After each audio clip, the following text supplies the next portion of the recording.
bisa Bapak memberikan informasi tentang latar belakang sebagai pemimpin dan perannya sebagai pemimpin itu apa? Latar belakang kemudian.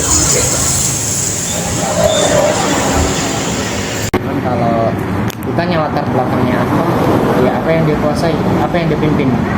Kayak misalkan saya nih, aku kan mimpin sebuah lembaga, ya berarti latar belakang saya adalah seorang pendidikan. Kualitas yang harus dimiliki sebagai seorang pemimpin itu apa?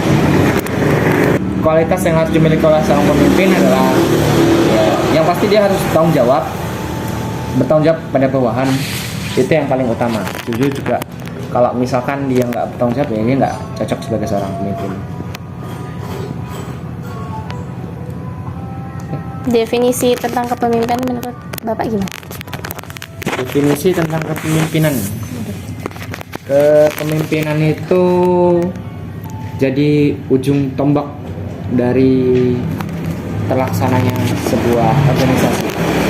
Kalau misalkan dalam sebuah organisasi tidak ada yang memimpin atau tidak ada ketuanya, pasti itu akan menjadi apa ya, organisasi carut marut, karena nggak ada yang mau nggak ada yang bisa jadi acuan.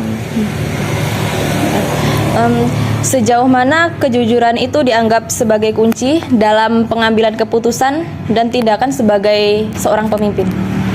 Kejujuran ya itu yang paling utama, yang paling pertama. Soalnya kalau misalkan sebuah kepemimpinan tidak dibangun dengan kejujuran, itu sama aja pemimpin yang tidak amanat. Jadi kalau dalam seorang pemimpin dia nggak jujur melakukan itu nggak jujur, sudah pasti itu adalah sesuatu yang tidak baik.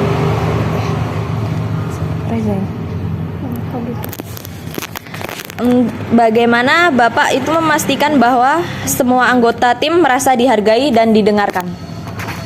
Kita ada sesi kumpulan ya.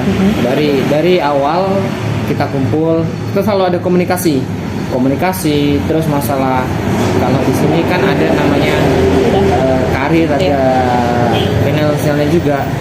Itu kita tentukan berdasarkan dengan kemampuan dia, dan itu sudah kami komunikasikan. Makanya kita mendengarkan apa yang masukan dari dia, kita juga mengapresiasi masukan dari dia dengan cara memberikan finansial yang pas. Bagaimana Bapak menjaga keseimbangan dalam membangun hubungan yang baik dengan atasan dan bawahan tanpa melibatkan konflik kepentingan? Gak ada yang dibahas untuk untuk ke bawahan, gak ada yang dibahas tentang pribadi. Semuanya harus membahas tentang kita profesional, bahas apa yang dia kerjakan, aku juga bahas apa yang harus dikerjakan.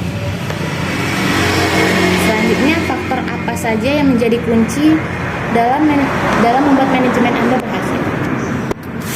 Jangan jadi manajemen bodong. Manajemen bodong adalah segala pekerjaan dilakukan oleh satu orang. Enggak, kita harus bagi-bagi. Ada bagian misalkan bendahara, ada bagian sekretaris, ada instruktur.